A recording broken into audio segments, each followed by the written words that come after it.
എന്തെന്നാൽ കർത്താവ് തൻ്റെ ജനത്തിൽ സംപ്രീതനായിരിക്കുന്നു, എളിയവരെ അവിടുന്ന് വിജയമണിയിക്കുന്നു.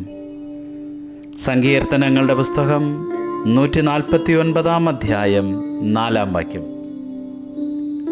ക്രിസ്തുവിൽ എത്രയും അനുഗ്രഹിക്കപ്പെട്ടവരെ,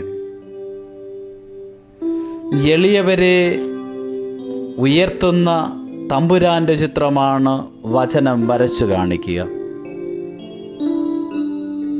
എളിയവരെ ഉയർത്തി അനുഗ്രഹിക്കുന്ന തമ്പുരാൻ്റെ സാന്നിധ്യം നാം തിരിച്ചറിയേണ്ടിയിരിക്കുന്നു. വചനത്തിൻ്റെ ശക്തി അഭിഷേകമാണ്.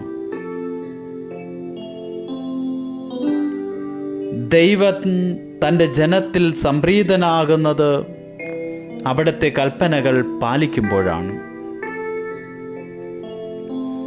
ദൈവത്തെ സ്തുതിച്ചു പ്രാർത്ഥിക്കുന്നവനെ അനുഗ്രഹിക്കുന്ന അഭിഷേകമുണ്ട്.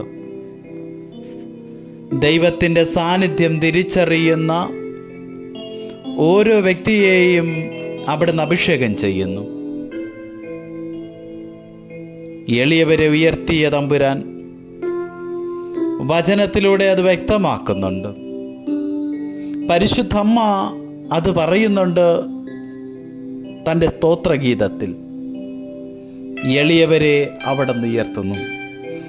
എളിയവർക്ക് വിജയം നൽകുന്ന തമ്പുരാനാണ്. എളിമയുള്ളവർക്ക്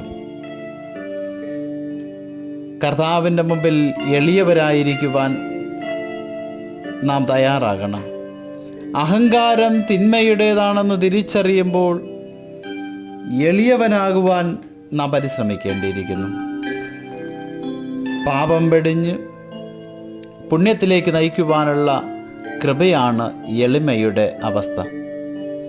ആ അവസ്ഥയിലേക്ക് നമ്മെ ഓരോരുത്തരെയും കൈപിടിച്ചുയർത്തുന്ന തമ്പുരാനെ നാം തിരിച്ചറിയണം. ആ തമ്പുരാൻ എൻ്റെ പ്രവർത്തനത്തിൽ സംപ്രീതനാണോ അല്ലയോ എന്ന് തിരിച്ചറിയണം. ദൈവജനം ദൈവത്തെ മനസ്സിലാക്കണം.